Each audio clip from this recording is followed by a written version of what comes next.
This is a Ford dealership across the street from the Arrowhead. Peoria police now, 2 officers now, and the car dealership guys actually have to come out to the police. Apparently it wasn't really any dire emergency, and the police actually made them come out to the car, and they were out there for 10 minutes, and then this guy pulls up to establish who the other person is out there, which is me. I mean, they all know me. They're particularly Michael Worrell, because I've been trying to get Michael Worrell off my case for quite a while, and now he's going to take over this case now because the police department don't want to cooperate with victim rights, with me being a victim, me being in the federal court case along with the children and DW and Wayne. And here we are at the same dealership, the same place where we were attacked. The same video on car dealers attacked has been seen by many U.S. congressmen across the country, many CEOs, a lot of the car salesmen, other people in the car industry, including the people in Michigan. And keep in mind, this is one guy with one big sign that basically sends you to a website, and the website, the name of the sign was GM Handicap Kids, and that video features just Lee Johnson and Travis Johnson, Lee Johnson being the handicapped child, and that's the only 2 people who are in that video. Now here they are. Now Smith is out there with the police officer, and Guest is. Both are defendants in the complaint. You know, what is their complaint? I'd like to know what was discussed right there, and I believe the other individual was buying a car, the 2 gentlemen to the left. So, nothing threatening, no real problems, but remember, they're entitled to use the police by privilege and hoping that the state will go along with them to persecute me or stop me from protesting, which is really what this is all about. Stopping me from protesting, or not allowing people to know about when car dealers attack on YouTube from any browser in the world.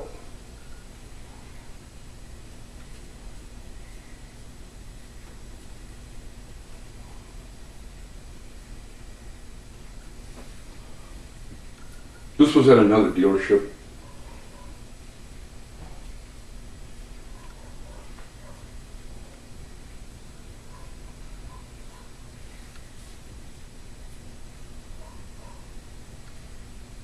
Well, this is the car accident. That's Van Tile. An ironic thing about it is that's a 2.5 Nissan Altima. That was the car that Debbie Westcott bought from the Van Tile. And this is a Van Tile car because that's her dealership on the upper left-hand corner that was in this accident coming from the Peoria Nissan dealership. And it kind of like what goes around kind of comes around, and he hit that lady's car. And the lady didn't do anything. She was pretty scared, but you know, she was okay. And you know, when a car hits like that, I run out there to make sure there's no fire in case I'd have to pull someone from the car. Once I realized there's no fire and there's no one bleeding, and then the other 2 gentlemen were pretty helpful. I think they were from Van Tile, and they did do the proper thing in controlling the traffic so there would be no further problems. But anyhow, so I videotaped it. But it's ironic that that's the same type of car that Westcott bought in '06 that led to the protesting, that led to the civil rights attack, that led to us being at the Power Chevrolet dealership, that led to all the problems with General Motors. There's the sign. As you can see, I left it there for a few seconds. I went back there and I took the sign and eventually went back down the street. But I don't think the lady ever even seen me until I come up there with the camera. That sign is not very noticeable. It had light blue letters with gray. And in sunlight, I don't even think you could see it. So that's Van Tile, that's Nissan in the corner, and that was probably an employee coming out of the lot.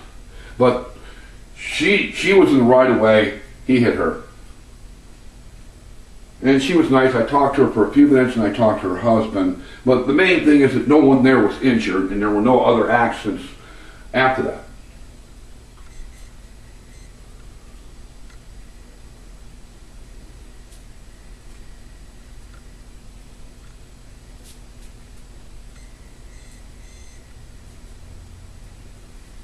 Now these 2 guys, one guy's like a bodyguard, the other guy, I don't know, he might be for the service department, you know.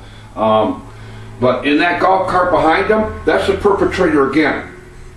I mean, they use the golf cart to stage the crimes, and then they hide in between the cars, and they go down in between the cars but they actually used the golf carts. Because when we were assaulted, it was a golf cart attack, and then it was a golf cart exit. The first, on the 20th, when they rolled up on us, that was the Intimidation that actually came on the sidewalk. They used the golf carts. I guess it's a handy device or tool to violate people, stop them from protesting or scare them, or maybe scaring the kids, or maybe scaring a small 50-some-year-old woman who's got arthritis and diabetes. There's the perpetrator, Vanguard. Now, you see him? White shirt, black shorts. See him? See the guy with the red? Black shorts? Them are the two guys that steal the sign. Now, see the guy with the glasses? All you have to do is go up and ask him who was that in the golf cart. You'd know their names in about a second. Now, the gentleman that you see in the pink shirt, is kind of like a flower touch shirt, this is the husband of the lady that was hit out there. And now they're regrouping the parking lot to give their statements to police. Now Smith pulls up. Smith's looking for any kind of angle. Police are in there. Remember, the police are always at an Autonation dealership because that's where they beat up women and children. I mean, come on, they're the only dealership in the world or the country that does this. And General Motors permits it because I guess they have more power over selling more imports against the Americans. And I'm an American person all the way. I'm for American cars. Definitely I'm for American cars. I don't think we should have never allowed them to build factories in our country. I believe in free trade, but anyhow, Smith is out there again. Now, we don't know what this name is. Chevy Power, that's not in the industrial, that's not registered with the Corporate Commission. Law officer out there. Now, I think he's doing the interview with the people in regards to the accident. Smith's out there again. Smith's out there most of the whole day, rallying his base. It's kind of very immature. There he is. This is the guy that's not responsible. Negligence, liabilities, just being basically responsible. It's not us. And I talked to this guy, the guy in the blue shirt, and here comes Guest. Now Guest was the one. Now this is the guy that after we were attacked, he was the one in the first video that got out the golf cart, was clapping and cheering, and when car dealers attacked. But anyhow, so Guest comes out there, and he's talking to his little mob boss, whatever you want to call him. And now Guest is the one that created a fake disorderly with the kids that were there that day, and on that day, my tires got slashed 6 hours before, and then I end up with a disorderly at the end of the day. They won't give me that transcript now. I'm going all the way to the U.S. Supreme Court. It's ridiculous. All for these guys. But anyhow, so Smith is out there, the slug's out there, I don't know what to tell you. I don't really care. They're not really bothering me to any aspect. I'm on the sidewalks. Now, in the back of the red truck, you're going to see the guy in the red shirt with the black shorts, and you're going to see his buddy. Watch this. There he is. That's the guy that steals the sign. Now watch the guy in the white shirt with the black shorts come out behind the truck. There he is. That's the perpetrator. He was the one that was driving at the time when they actually steal the sign at the end of the video. You're going to see it. There they are. They showed their faces. And doesn't it kind of look like they're decoying me with Smith? And Guest tried to do that last time I was out there about 6 months ago, and that one was almost led to an accident because they pulled up on 91st, they put it in the back of a pickup truck bed. I jumped out in the street, grabbed onto it. He stomped on it, took off into Bell Road, made the right turn. I fell back with the sign at 91st. My fist came back and hit my mouth and knocked my partial out. But I couldn't get it on footage, but I had 4 children, and you'll see in that one video that actually witnessed it from the neighborhood. They just happened to be walking around. This scene right here, like you said, you see the gentleman with the white hair. He's concerned about his wife. Seemed like a nice guy. And here we go. Now, Guest is out there talking to Smith. Now, here comes San Marino. Now, he's also a defendant. He was the one that was involved. This is the manager that permitted it. He takes no responsibility at all.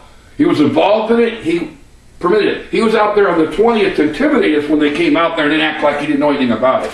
Anyhow, so he's out there. And so now you got 3 of the defendants there. 4, actually. I think the lady is one of the defendants as well. And they're rallying their base for one guy standing out there with a sign. And the camera. Come on.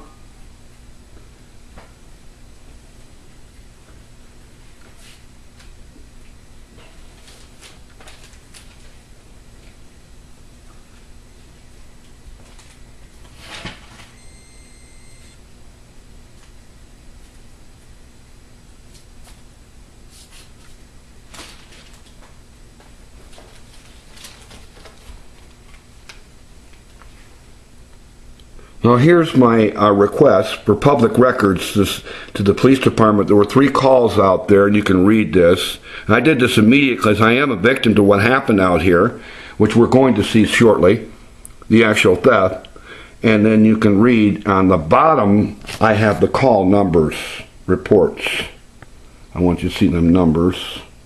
And then I went a little bit further, and the police department did not want to talk to me. They want me to talk to exclusively the city attorney's office, Worrell, but I don't want to talk to Mr. Worrell. I have a conflict of interest in my cases, so I filed a FOIA, and I directed it to Roy Minter, which is the police chief, and then basically it asked for the information in regards to May 31st, which I should be entitled to, but you know how that can be, and there's the case again. And I want you to read the last line here. I'm willing to work with the police department only, and not the city attorney, because I want Michael Worrell to recuse himself for my case and get out of my life. He's just, you know, they're using him as a guy to clean up this whole thing for the state. So anyhow, and if you look in the, and this guy was just, he was pretty nice. There's some nice people who worked there, I'm sure.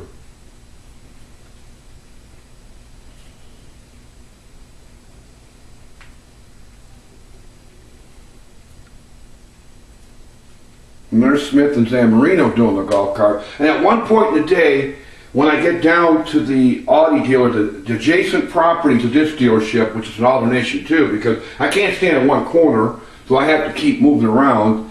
And that's where Smith gives me the double bird in the golf cart and then took off. And you know, he was doing that several times throughout the day. I don't give people the bird in public. I would never do that. It's just, it's street mentality was really immature, real lame. But anyhow, and I don't really even curse in public very often. I just don't. And there it is, Chevy Power, but that's not a registered company with the corporate commission. And here comes Smith again. I mean, all day. And this is all to decoy me from different areas of the lot to get me to go over with my camera to get the sign. I mean, it's a cat and mouse game. They did it before. Now, this company isn't really registered with the corporate commission either. I mean, remember, they're all Autonation. Because they want you to think it's all Autonation, but it's really not. It is in certain circumstances, and it isn't in some other circumstances. We're at the Audi dealership now, and I don't think Audi was aware of the circumstances of where they were opening up this new facility, because it's right down the street from where the attack was. And so I'm at Audi, and I'm just by myself with my 2 signs and camera,